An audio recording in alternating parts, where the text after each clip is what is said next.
Canu ô sông hầu canu cái dài hain ngày nát thong kan hale na dam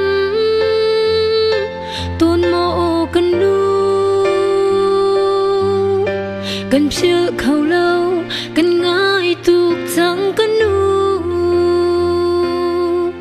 mô canu chung pa chiani dam nak in pese nun ko sao nak in pese hangam lom nak in pese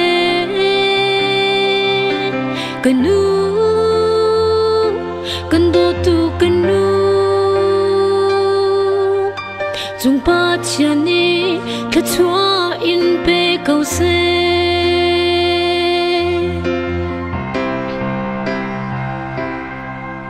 canu ka do bi canu ram rung ram nuam a hin leng câu maning run re lâu tang na chuan ro ka ngai tu ke yang khâu tu an lâu mô canu chung pa chiani dam nak in pese nun ko sao nak in pese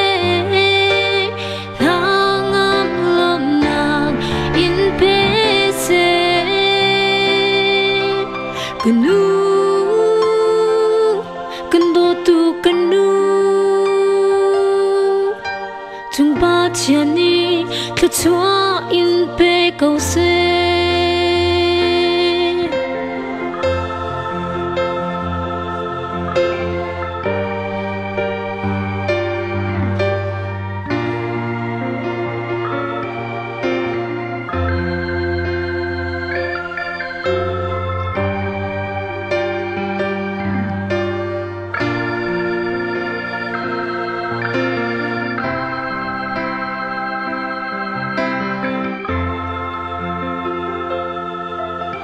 canu cây cất ra chun nu via te lang kan chor big mi na si canu nai do tu canu pachian ni thua chua za in pe chin se mô canu chung pa chiani dam nak in pese nun ko sao nak in pese hangam lom nak in pese canu kan do tu canu chung pa chiani ke chua in pe câu se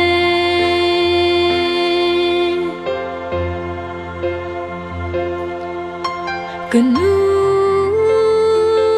ni hin ni chu e shing tu nu le upat pet ni asi mi thang na chuang tu canu ka zai tha in upat na kan pe ke mô canu chung pa chiani dam nak in pese nun ko sao nak in pese hangam lom nak in pese canu kan do tu canu chung pa chiani ka chua in pe câu se chung pa chiani ka chua in pe câu se